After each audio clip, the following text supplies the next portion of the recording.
Halo pemirsa, gimana kabarnya? Semoga kita semua selalu dalam keadaan sehat walafiat.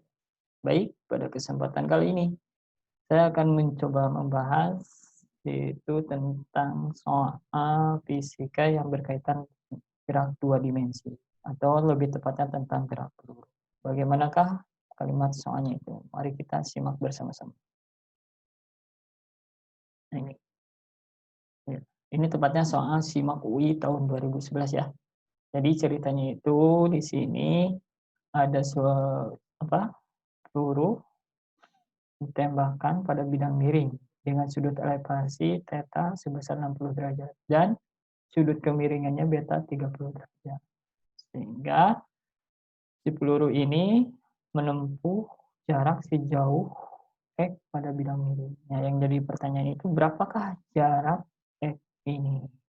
Di mana besar kecepatannya kan itu 29,4 meter per sekon dan percepatan gravitasi di titik tersebut adalah 9,8 meter per sekon kuadrat.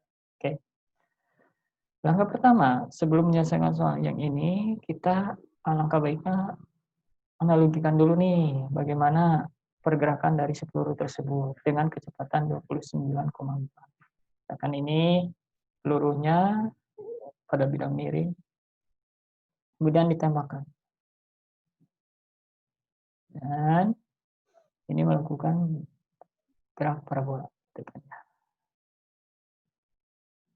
Yang jadi pertanyaan kan tadi, X-nya ini berapa?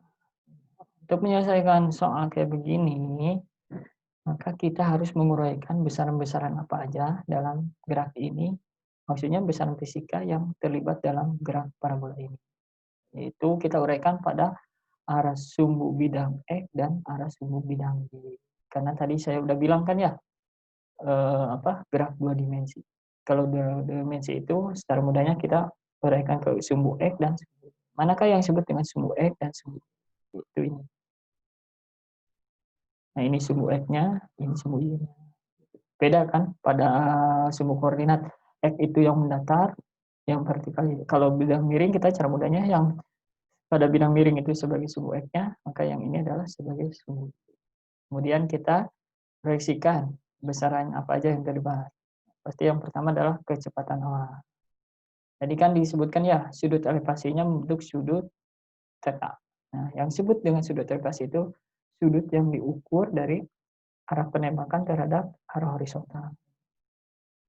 Kemudian di soal pun juga disebutkan dan sudut kemiringan ini beta. Nah, maka berapakah sudut kecepatan awal ini terhadap bidang miring? Kita umpamakan ini sebagai alfa. Oke. Nah, si kecepatan ini kita proyeksikan terhadap sumbu X dan sumbu Y. Kalau dalam arah sumbu X-nya jadi V0X atau V0 cos alpha. Kemudian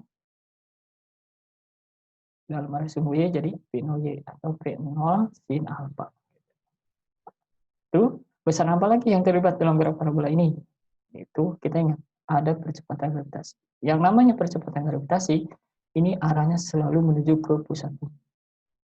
Nah, pakai kita ini tetap diproyeksikan, tetap ini kita proyeksikan ke arah sumbu X dan sumbu Y sesuai pada gambar ini. Nah, kalau ini beta, ini pasti beta.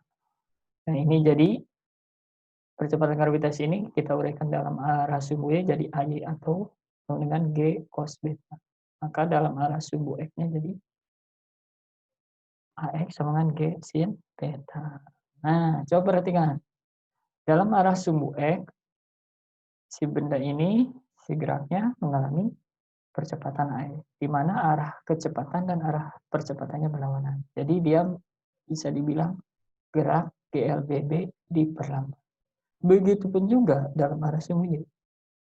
Ininya Y-nya ke atas, tapi AY-nya ke bawah. Maka ini bisa disebut juga GLBB diperlambat. Atau kita tuliskan persamaan geraknya jadi ini persamaan posisi ya, saya libatkannya. Jadi ini P0YT min setengah AYT kuadrat. Kalau yang X-nya, kenapa saya melibatkan ini? Karena tujuan kita untuk mencari jarak sejauh pada bidang miring atau yang kita tadi tanyakan adalah X-nya. Oke. Nah, dari sini kan kita lihat dulu dari sudut elevasi tadi berapa?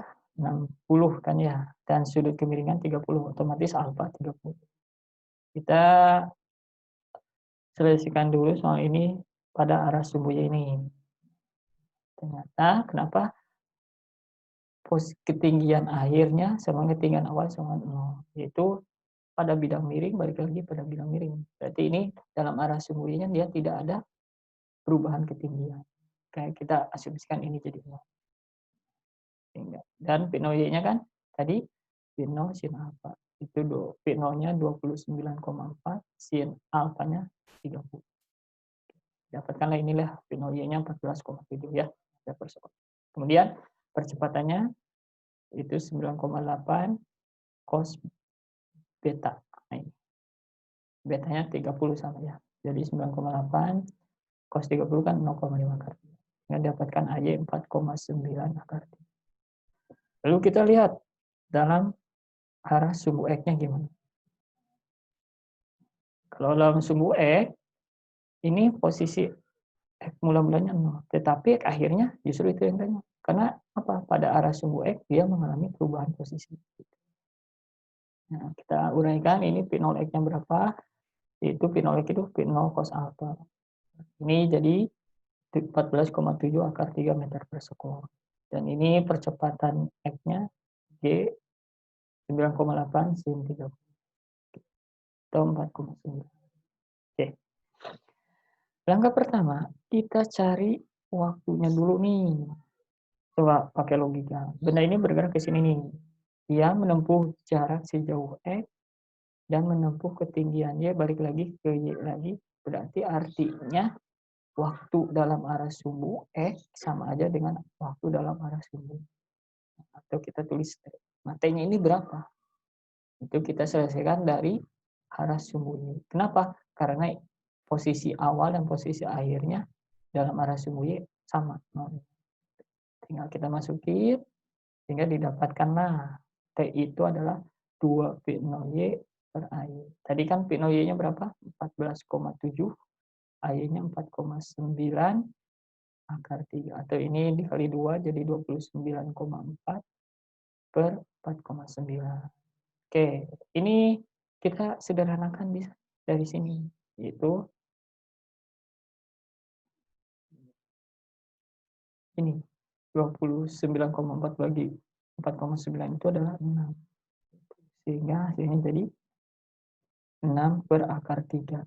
Dah, cukup sampai sini. Nah, ini karena kita ingat tahu ini kan ya, bahwa TY sama dengan TX sama T. Maka untuk mencari jarak X itu berarti T-nya adalah T yang ini.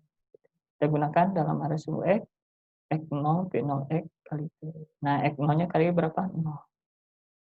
Kita masukin 11,7 akar 3 P0X-nya. T-nya kan dari yang sini. Ini pun juga sama, T-nya jadi kuadrat. Nah, ini kita coret. Berarti ini 14,7 dikali 6. Nah, tinggal ini selesaikan yang ini. Ini kalau dikuadratkan 36. Ini kalau dikuadratkan berapa? Akar 3 dikuadratkan 3 dikali 2, 6.